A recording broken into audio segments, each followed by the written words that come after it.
So, ang hirap-hirap ilabas yung laman. So, ganito ang ginagawa ko.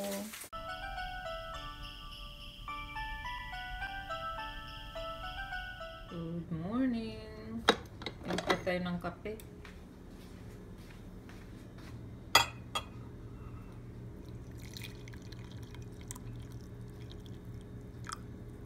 Konti lang, ganyan lang.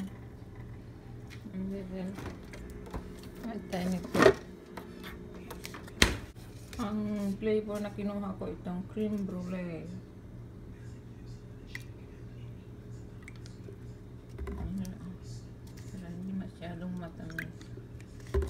Let's drink coffee. Then, nag-ano ako ng tinapay. Ito yung palaman ko. Pineapple jelly. Tsaka peanut butter. Kain. Ganyan sila maglinis ng bubong. Kanina yan, nandyan siya sa may chimney banda. Ayun, bumaba na siya dyan. So, ayan. Nagwawalis sila ng mga tuyong dahon. Di hangin. Ipagsasama-sama nila yan. Ganyan naman. Kung nakikita nyo. So, ganito ako magluto ng spam. Walang oil. Hindi ako naglalagay ng oil. Kung makikita nyo, dry yan. Dahil medyo may oil na ang spam. Kung titignan nyo, maglalabas na siya ng sarili niyang oil. So, yun na yung pinaka-ano niya. Parang mapiprito na rin siya. Parang hindi na rin mabababad pa sa sa oil. So, di ba pagka nag-open kayo ng spam, ganito. So, ang hirap-hirap ilabas yung laman. Di ba? So, ayaw naman natin masira yan. So, ganito ang ginagawa ko. Yan. Iyan mo dyan. Para yung ganun. So, mas madali na siyang ilabas. Ayun. So, mabilis na siyang lalabas. Diba? At hindi pa siya nasira. So, ganun pagka gusto nyo madali nyong ilabas yung laman sa spam. You can do this now?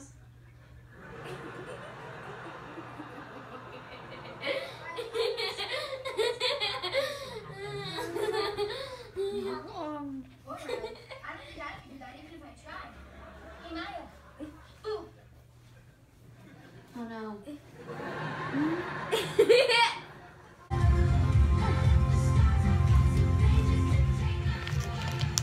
While watching, makain boy bawang, cornet. Yung isa dyan, hindi ba siya singer? Yung isa doon, hindi yan. Yung isa pa.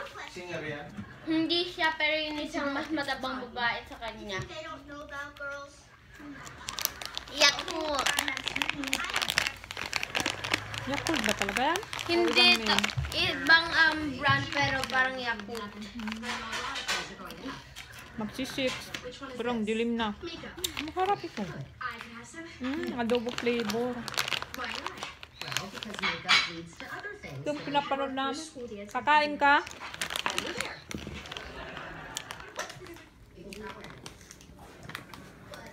Nainit mo na? Hindi na ako nagluto ng ulam. Kasi ito ang gusto nila. Spam. Saka ito lang. Pwede din tayo Dito kami sa Dunkin. Nilak mo na? Wait lang. Nagmamadal.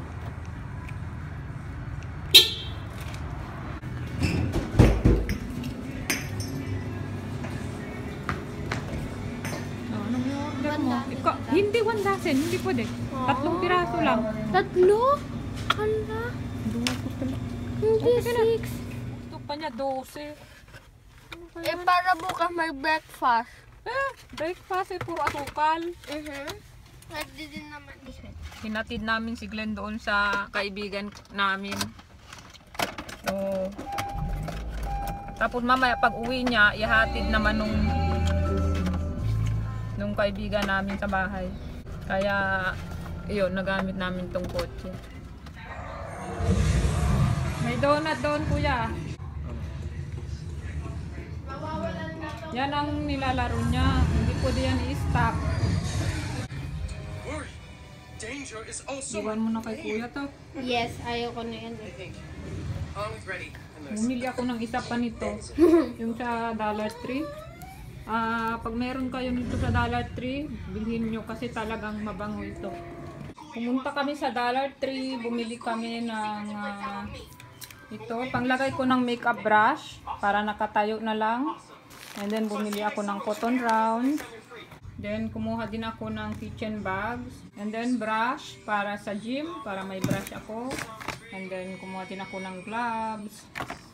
And then resin kasi may mga putahe kailangan ng resin. So para may stock ako.